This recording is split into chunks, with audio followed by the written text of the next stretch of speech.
Igor Shesterkin left yesterday's game with a big-time injury, lower body injury, could not walk off or skate off on his own power, and it did not look good watching it. And if I'm being honest, he kind of did it to himself. Shesterkin has a history of flopping, shall we say, or embellishing, however you want to call it, to try to draw a penalty.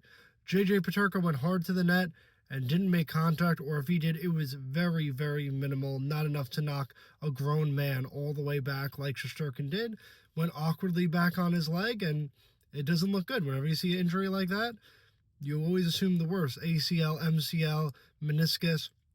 So if he is out, that is a brutal, brutal blow to the New York Rangers, who are already struggling.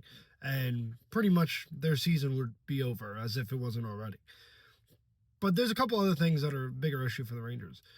Jonathan Quick got legitimately ran 3 or 4 times, and not a single Ranger stood up for him. And he had to stand up for himself before there was a scrum. I've been saying this over and over again. The Rangers are soft. They lack toughness. Sure, they might lead the league in hits, but that's empty toughness when you're talking about play that goes on after the whistle where you're standing up for your teammates. This is not a team unit. There's no leadership. There's no sticking up for each other. There's no having each other's back. And nothing was more relevant than yesterday, where Quick almost gets run 3 or 4 times. And if he gets hurt, then you have an emergency backup goalie.